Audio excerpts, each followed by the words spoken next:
Hello friends, welcome to our channel. जैसा कि आप लोगों के थंबनेल से पता चल चुका है कि आज हम लोग बिरला केबल लिमिटेड के शेयर प्राइस को समझने की कोशिश करेंगे और इसके लिए हम लोग फंडामेंटल और टेक्निकल दोनों समझेंगे। तो चलिए देखते हैं। सबसे पहले हम लोग फंडामेंटल, और इसके लिए मैं प्रीफर करता हूँ screener.in को, जो कि ये नॉर्मल सा सॉफ्टवेयर है और इसमें हम लोग जो नॉर्मल चीज़ PE, EPS जो भी नॉर्मल पता करने का रहता है वो हम लोग पता कर सकते हैं। तो हम लोग सबसे पहले चार्ट खोलते हैं।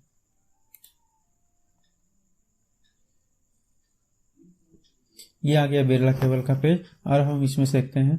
तो लेकिन मेरे हिसाब से जो भी ये मुझे जैसा लगता है कि ये किसी भी स्टॉक का पी पता चल जाएगा या ईपीएस पता चल जाएगा तो इसका फेयर प्राइस पता चल जाता है, लेकिन ऐसा कोई फिक्स क्राइटेरिया है नहीं। तो इसलिए मैं भी इतना ज़्यादा ये सब पे प्रीफर नहीं करता हूँ। हाँ, लॉन्ग टर्म पे ये काम करता है, लेकिन शॉर्ट टर्म पे जैसा कि इंट्राडे ट्रेडिंग या फिर स्विंग ट्रेडिंग जो भी कुछ दिनों के लिए या कुछ सप्ताह के लिए महीनों के लिए अगर किया जाता है तो उसमें ये इतना ज़्यादा काम करता नहीं है। तो इसलिए इस पे ज़्यादा ध्यान देने की ज़रूरत नहीं है। हम लोग बेसिक, मैं खास करके उसमें पोजीशन, अगर किसी स्टॉक में पोजीशन बनाने की कोशिश करता हूँ तो वो टेक्निकल एनालिसिस जो कि चार्ट को देख करके मुझे समझ में आता है। लेकिन चलिए अभी देखते हैं हम लोग इसका पेयर कंपैरिजन में। तो पेयर में ये जो, जैसा कि आप लोगों को पता होगा, बिरला केबल मेन कंपनी किस चीज़ के काम करती है, तो ये इसके नाम से पता चल जाता है कि केबल ये बनाती है। ये केबल मैन्युफैक्चर करती है और जो कि केबल रेलवे या फिर टेलीकम्युनिकेशन वगैरह में जो काम आती है। तो ये पेयर कंपैरिजन में इसका देखा जाए, ये सारी कंपनियां वही सेम इंफ्रास्ट्रक्चर सेम कंपनी है जो कि केबल बनाने का काम करती है। इसका ROC हम लोग देखते हैं 13.97%। ये परसेंट वाइज क्या है, ROC return on capital employed होता है, जो कि कंपनी अपने एम्प्लॉय के एवरेज ऑन एन एवरेज जो भी कैपिटल जनरेट करती है वो हमें ये बताती है। और बाकी तो इसमें से कुछ हम लोग चेक करना अगर होगा है तो प्रॉफिट, नेट प्रॉफिट भी क्या है, ये पिछले कंपैरिजन में ये नीचे आई है, लेकिन ये क्या है कि ऑन एन एवरेज सेम रह रही है। तो और ये ऊपर नीचे होता रहता है। Net profit net to net है। और इसमें मेन मुझे ज़्यादा समझ में आता है कि इसमें इन्वेस्टर क्या कर रहे हैं। जैसे कि प्रोमोटर, जैसा कि आप लोगों को पता, प्रोमोटर अगर अपना हिस्सा बढ़ाते हैं तो वो उस कंपनी को बढ़ने का ज़्यादा चांस होता है, क्योंकि उन्हें पता होता है कि कंपनी में अंदर चल क्या रहा है। और यहाँ से मुझे पता चल रहा है, दिख रहा है कि प्रोमोटर अपना होल्डिंग को नेट टू नेट रखे हुए हैं। FIDIA का ज़्यादा हाथ नहीं है। FII का प्लेस दिख रहा है 0.4%। इस क्वार्टरली बढ़ा है। बाकी तो इसमें रिटेल इन्वेस्टर ही हैं, आप और हम जैसे हैं। इससे यही पता चल रहा है। बाकी हम लोग चार्ट को अच्छे से समझने की कोशिश करते हैं कि चार्ट में क्या चल रहा है। जैसा कि आज न्यूज भी था, वो आप लोगों को पता होगा। आज 20% का अपर सर्किट लगाया है। अभी मैं इसका चार्ट निकाल लेता हूँ। बिरला केबल,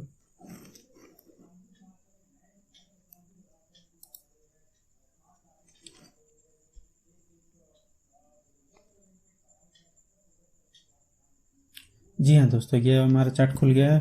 और हाँ, ये आज देखिए 20% का आज ये अपर सर्किट लगा करके ट्रेड कर रहा था और इसके बाद क्लोजिंग किया अपर सर्किट में। लेकिन अगर इसका न्यूज देख करके या फिर कुछ और देख करके अगर पोजीशन इनिशिएट करना है तो ये थोड़ा गलत स्टेप होता है।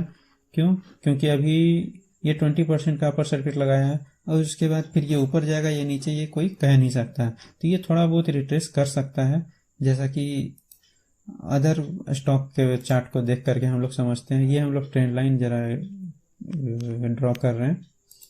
अब इसके बाद फिर मुझे यहाँ से समझ में आता है कि ये अगर रिट्रेस यहाँ तक करेगा या नहीं, लेकिन हाँ, ये थोड़ा फेयर प्राइस जरूर आएगा और उसके बाद आने का चांस होता है, जैसा कि ये अपर सर्किट लगाता है। अभी हम लोग वीकली थोड़ा सा चेक कर लेते हैं कि इसका चार्ट क्या बता रहा है। जी हाँ, ये मुझे सपोर्ट दिख रहा है और ये यहाँ से ब्रेकआउट करता हुआ नजर आ रहा है, जो कि कौन सा लेवल, ये देखिए, ये 130 के आसपास में आ रहा है। जी हाँ, ये 132 के आसपास आ रहा है। तो ये मुझे फेयर प्राइस लग रहा है कि अगर ये यहाँ पे रिट्रेस करेगा और वापस से बाइंग के लिए ग्रीन कैंडल अगर डेली चार्ट में बनाया है, तो फिर यहाँ से पोजीशन भी इनिशिएट करना थोड़ा आसान होगा। मैं इसलिए ऐसा कह रहा हूँ, क्यों? क्योंकि ये देखिए, आप पिछले बार भी अगर ये देखिए, ये कैंडल अगर ये यहाँ ब्रेकआउट करता नजर आया, उसके बाद फिर ये रिटर्न होकर के यहाँ पे आया है। ये देखिए, यहाँ पे ब्रेकआउट, अगर ये देखिए ब्रेकआउट करता हुआ है, और उसके बाद फिर ये रिट्रेस करने के लिए यहाँ पे ये पहुंचा है, और उसके बाद फिर यहाँ पे जब ग्रीन कैंडल या डेली चार्ट में हमें दिख जाएगा, तो उसके बाद फिर यहाँ पे जब ग्रीन कैंडल है, तो फिर हमें यह स्टॉप लॉस देने के लिए थोड़ा आसान हो जाता है। क्यों मैं बता रहा हूँ? जैसे देखिए, अभी हम लोग डेली चार्ट को देखते हैं। डेली चार्ट में देखिए, यहाँ पे अगर हम अभी इनिशिएट 143 के आसपास चल रहा है, अगर यहाँ पे हम लोग बाइंग पोजीशन बनाएंगे, तो ये स्टॉप लॉस कहाँ हो जाएगा? हमें करीब करीब यहाँ 118 के पास हमें रखना पड़ेगा, जो कि 118 से डिफरेंस यहाँ पे होता है करीब करीब 25 रुपये, जो कि 25 नहीं होता है, 140। हाँ जी, ये करीब करीब 20 और 25 के आसपास में हो रहा है, जो कि 25 के आसपास में हो रहा है, तो करीब करीब हमें 18% के आसपास में यहाँ पे हमें दिख रहा है, जो कि ये बहुत ज़्यादा बड़ा स्टॉप लॉस हो जाता है। तो अगर ये यहाँ पे हम लोग 132 के आसपास अगर रखेंगे, तो यहाँ पे 120 118 के आसपास हमें स्टॉप लॉस रखने की ज़रूरत पड़ेगा, और जिससे क्या होगा, ये 10 to अगर ज़्यादा नॉर्मल, ये 10 to 15% हम लोग स्टॉप लॉस रख सकते हैं। अगर यहाँ से हम लोग टारगेट उतना हिसाब से मिल रहा है, तो रिस्क एंड रिवॉर्ड भी हम लोग को देखना है, जो कि अगर हम लोग यहाँ पे एंट्री लेते हैं, तो इसका मेन टारगेट हमारा होगा 170 के आसपास। तो 135 के आसपास में एंट्री रहेगा, ये रहेगा 120। हम इसके लिए स्केल का यूज कर सकते हैं। जी हाँ, ये देखिए, यहाँ पे हम लोग स्टॉप लॉस लगाएंगे, और हमारा टारगेट लॉन्ग टर्म के लिए ये होना चाहिए 170। हाँ, ये होना चाहिए।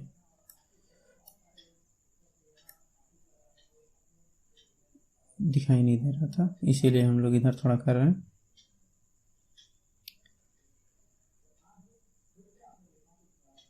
जी हाँ, 1:2 से ज़्यादा का रिवॉर्ड मिल रहा है, तो ये थोड़ा ज़्यादा अच्छा पोजीशन रहेगा। बाकी अभी एंट्री लेना यहाँ पे मतलब सही एनालिसिस नहीं होगा। और इसके बाद हम लोग ज़रा अगर देखना चाहते हैं, तो RSI से हम लोग चेक कर सकते हैं, जैसा कि मैं जनरली यूज करता हूँ। RSI से हमें पता चलता है ये ओवरबॉट है या नहीं।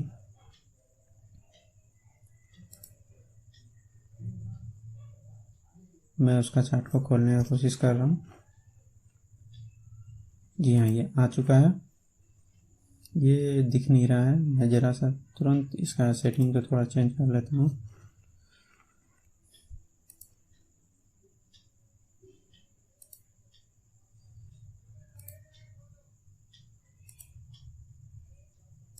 जी हाँ, ये डेली में देखिए, ये ओवरबॉट के जोन पे आ चुका है, जो कि हमें दिखाई दे रहा है।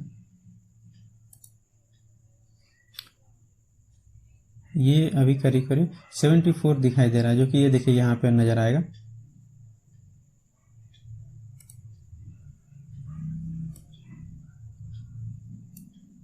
ये देखिए, यहाँ पे अगर ये दिख रहा है, तो ये 74 के आसपास में हमें नज़र आ रहा है। और ये 70 से ज़्यादा होता है, 60 से ज़्यादा होता है, तो मुझे लगता है ये नॉर्मली माना गया है कि ओवरबॉट जोन में आ जाता है। और ये इसलिए भी हो रहा है क्योंकि आज ही एक ही दिन में 20% का अपर सर्किट लगाया है, तो इसको थोड़ा एडजस्ट हो जाने दीजिए, उसके बाद फिर इसमें पोजीशन बनाना सही रहेगा।